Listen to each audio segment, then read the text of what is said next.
Bilan lecture du mois de juillet. En ce mois de juillet, j'ai lu pratiquement 6 livres. En vrai, ça va. L'année dernière, j'étais plus à 8 livres par mois.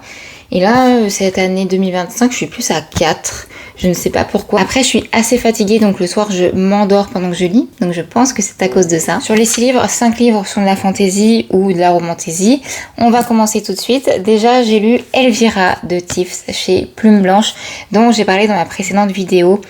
Ça m'a bouleversée. On va suivre Elvira, qui est une Kiva, donc c'est en gros la chef de clan. Sauf qu'un jour, le conseil clanique, donc c'est un conseil qui est dirigé uniquement par des matriarches, un jour ce conseil décide, enfin en tout cas elle pense que c'est eux, décide de l'assassiner. Donc elle se réveille pendant son sommeil avant que l'assassin termine son histoire, elle réussit à s'enfuir, elle trouve refuge beaucoup plus loin dans un clan dissident, un clan qui est on va dire contre le sien, et elle va faire la rencontre de Rune qui est un veilleur, et elle va devoir faire le choix de soit essayer de regagner son trône avec l'aide de Rune un peu malgré lui, ou soit essayer de créer sa propre histoire et de gagner sa liberté, tout en sachant que Elvira a des pouvoirs et que ses pouvoirs sont en train de la tuer petit à petit. Voilà, je n'en dis pas plus, c'est un one-shot. Il fait partie du même univers que la duologie qui s'appelle Alunia, de la même autrice, et celui-ci peut se lire avant ou après, sachant que si vous lisez avant Alunia, ça vous spoil toute l'histoire.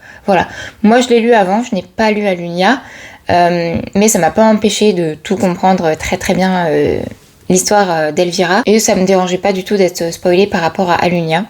Donc celui-ci peut être lu comme un one shot. J'ai beaucoup aimé la plume, déjà c'est très fluide, on est entre le young adulte et le adulte. Il y a certains sujets qui peuvent être quand même assez sensibles, après je vais pas les dire parce que ça vous spoil, après si vous voulez savoir n'hésitez pas à me demander, mais c'est très beau, c'est très bien fait, l'histoire m'a bouleversée, je ne m'attendais pas du tout à ça. Je voulais lire un petit one shot de fantasy tranquillou pendant l'été et j'ai été bouleversée. Voilà, c'est le deuxième livre je crois qui me fait pleurer cette année et waouh, vraiment c'est bien écrit, c'est simple à comprendre, c'est fluide. C'est pas un coup de cœur parce qu'il y a des choses que j'ai pas énormément compris et je pense qu'il faudrait que je le relise.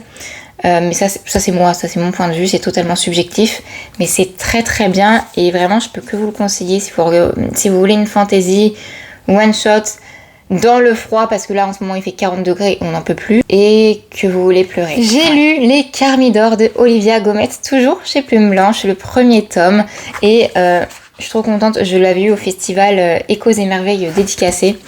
Et qu'est-ce que c'est génial, c'est un coup de cœur, c'est de la fantaisie adulte, alors là vraiment gros trigger warning, vraiment, vous voyez Game of Thrones, les mêmes trigger warning, les mêmes, ce n'est pas pour les enfants, là on est vraiment dans des jeux de pouvoir, dans des complots, dans des trahisons, dans des meurtres, dans des agressions, et j'en passe, c'est de la dark fantasy adulte. Ce qui est génial, c'est que dans le livre, alors moi j'avais eu ça au festival, mais dans le livre il y a la même chose, vous avez la carte et surtout vous avez les familles, les descendants et tout ça, et c'est hyper pratique, et du coup même s'il y a énormément de familles, on s'y retrouve très facilement. Et donc là on va notamment suivre les Carmidors qui vont essayer, tout comme les autres familles, de monter au pouvoir et de protéger le nom de leur famille, tout en sachant qu'il y a des histoires de religion, de sectes et une rumeur en fond, un petit peu comme Game of Thrones avec les marcheurs blancs, vous savez, là il y a une sorte de rumeur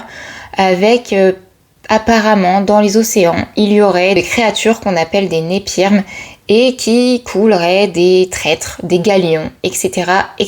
pour les emmener au fond de l'océan. Voilà, j'en dis pas plus, c'est très bien. La magie est légère, elle est vraiment liée à cette rumeur de dieu des océans, etc. Là, on est vraiment dans une histoire de complot et c'est trop bien. C'est trop bien. Si vous avez aimé Game of Thrones, vous aimerez les Carmidors. C'est très dur à lire c'est très dur à lire, et quand on est une femme, je trouve que c'est pareil, même encore plus dur. J'ai envie de plonger dans le roman et de faire des choses horribles à tous les hommes, ou en tout cas presque tous, de ce roman. Vraiment, ce livre m'a pas fait pleurer, ce livre il m'a mis la haine, je vous jure il m'a mis la rage, j'ai la haine des hommes de ce roman, vraiment je peux pas, ça me fout la haine, mais tant mieux, parce que vraiment c'est très bien fait. On n'a pas le temps de s'ennuyer, en fait il y a pas tant de, c'est pas des histoires de, il y a de l'action, mais pas en termes de guerre ou de bataille, même s'il y en a. Là, on est surtout dans de l'action du genre, même pendant des dialogues, il peut se passer des dingueries, il peut se passer des meurtres, il peut se passer des choses, des révélations, des choses et d'autres. Et vraiment, on n'est jamais tranquille. Il se passe tout le temps des choses, on n'a pas le temps de souffler et c'est trop bien. Ce sera normalement en 5 tomes. Il y a les 2 premiers qui sont sortis. Je pense que le 3e ne va pas tarder. Il y a eu le cover reveal déjà. Et voilà, j'ai hâte de lire la suite. Je me laisse un peu souffler parce que j'ai lu pas mal de dark fantasy ce mois-ci. Mais c'était vraiment chouette. Ensuite, j'avais lu 2 auteurs auto-édités. Donc déjà, j'avais fini Plaga, le porteur de la folie de Aurélien Guise. Que j'ai plutôt bien aimé. C'est pas un coup de cœur, ça va être un 3,5 sur 5 à peu près. C'est une dark fantasy. On est dans un univers où il y a ce qu'on appelle le fléau qui est arrivé. C'est un peu comme dans un monde avec des zombies, sauf que c'est pas des zombies. En gros, on est 200 siècles après le fléau, on va suivre un historien qui veut savoir ce qui s'est passé. Et en gros, le fléau, ça fait que dans la vie, à partir d'un moment, on ne sait pas lequel, tu commences à devenir fou. Mais sans raison apparente. Voilà, tu te mets à vouloir tuer la première personne qui passe. Et donc on va suivre un historien qui s'appelle Nocturne qui veut comprendre qu'est-ce qui s'est passé. Et on va suivre aussi un autre point de vue à une autre époque d'un roi au moment où il y a eu justement ce fameux fléau. Et on va comprendre petit à petit comment les 2 points de vue peuvent se rejoindre. Et c'était très intéressant. Et c'est pas un coup de cœur parce que c'est très très très descriptif et moi ça me dérange pas, j'aime beaucoup la description. Il y a très très peu de dialogue, mais j'ai trouvé que beaucoup de fois il y avait trop de descriptions qui se répétaient. C'est-à-dire que vous aviez un paragraphe de description et ensuite vous aviez peut-être 2 pages de cette même description de lieu, mais avec des mots différents. Et donc j'ai trouvé que ça créait des longueurs un peu inutiles et j'ai trouvé ça dommage. Maintenant c'était très bien, c'est juste qu'il y avait des moments qui étaient du coup très longs, mais l'histoire était hyper intéressante, ce sera une trilogie et j'ai évidemment envie de lire la suite. Ensuite, d'un autre auteur auto-édité, j'ai lu Les Marées de la Trahison de Vincent Léopold. Donc les 2 auteurs me les ont gentiment envoyés en service de presse. J'ai beaucoup aimé, très très dynamique. Là on laisse le côté descriptif et on se concentre vraiment plus sur les dialogues et sur l'action. C'est hyper aéré comme livre, c'est très facile à lire. Après on est vraiment sur une fantaisie adulte qui va s'assombrir au fil des tomes. Voilà, ça va vraiment pour but d'être une dark fantasy. C'est très bien. On va suivre 2 amis d'enfance, ils sont comme 2 frères qui vont tous les 2 suivre une voie différente suite à un massacre. Il y en a un qui va choisir de trahir tout le monde pendant que l'autre du coup va choisir la voie de la vengeance. Et c'est très bien, on comprend les 2 points de vue, parce que du coup on suit les 2 points de vue. J'ai juste trouvé dommage que dans ce premier tome, il n'y a rien qui m'a surprise. À aucun moment on se dit mais pourquoi est-ce qu'il a agi comme ça et ceci et cela. On a toutes les réponses de suite, je vais trouver, à nos questions.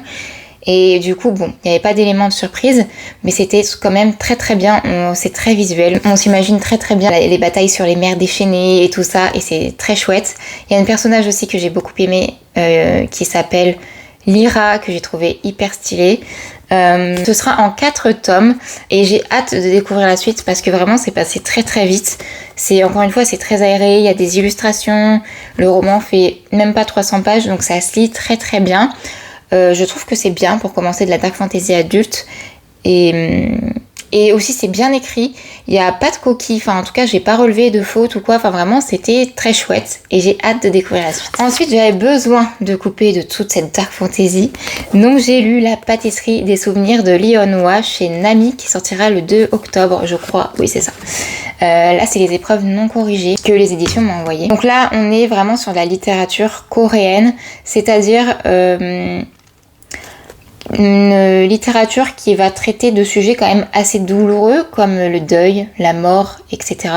mais d'une façon très légère, vraiment un peu comme Tant que le café est encore chaud et tout ça, comme la littérature japonaise finalement. Et c'était très bien, ça m'a beaucoup rappelé Ghost Whisperer. En gros, on va suivre une femme qui vient de perdre sa grand-mère. Sa grand-mère va lui léguer une pâtisserie. Et elle va lui léguer aussi des dettes. Et pour régler ses dettes, sa grand-mère, dans sa lettre d'adieu, va lui proposer de reprendre, si elle acceptait de reprendre la pâtisserie pendant un mois, ouverte de 22h à minuit. À la fin de ce mois, normalement, le problème de ses dettes serait réglé. Donc, sa petite fille va accepter de reprendre la pâtisserie. On n'en sait pas plus. Si ça me fait penser à Ghost Whisperer, évidemment, c'est qu'il y a un côté très mystérieux et assez fantastique.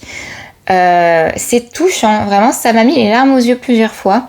C'est pas un coup de cœur parce que j'ai pas accroché plus que ça à la prota, mais j'ai beaucoup aimé les personnages secondaires et leurs histoires. Et voilà, ça se lit très vite, ça fait 200 pages et des brouettes, c'est très facile à lire. Et encore une fois, ça traite de sujets très très durs, mais vraiment avec légèreté et c'est touchant. Et j'ai bien aimé. Et enfin, pour finir le mois, j'en étais à la moitié du dernier conte, le tome 3, qui s'appelle Perle Bleue. Là, actuellement, je l'ai terminé. Mais je vais vous dire mon avis de quand j'en étais à la moitié. Très contente de retrouver l'univers. On est dans une romantésie qui fait énormément penser à Once Upon a Time. Une romantésie sans smut, avec l'univers qui est plutôt bien plus présent que la romance. Une romance très très très slow burn. Et des réécritures de contes très très sombres. Et j'en étais à la moitié du coup du roman. Et alors c'est un peu lent. Il y a quelques longueurs, on est sur un tome de transition, mais ça me met toujours dans une bulle de bonheur. J'aime énormément l'univers, j'aime énormément, j'aime beaucoup l'écriture, c'est très fluide, c'est très visuel, et ça me rappelle ma série Once Upon a Time, ma série chouchou, ma série qui me fait du bien quand je vais pas bien, et donc ce livre me fait du bien. Et je peux que vous le conseiller si vous aimez les réécritures de contes ou si vous aimez Once Upon a Time. Voilà, c'est tout pour mon bilan de juillet, c'est plutôt pas mal. J'aime toujours autant la fantasy, évidemment. Je pense que le mois d'août va être un mois peut-être un petit peu moins lourd niveau fantasy, parce que là j'en ai lu pas mal. Enfin, niveau dark fantasy en tout cas, je sais pas, on verra bien. Mais en tout cas, ça a été un très bon mois et j'espère que les prochains seront pareils.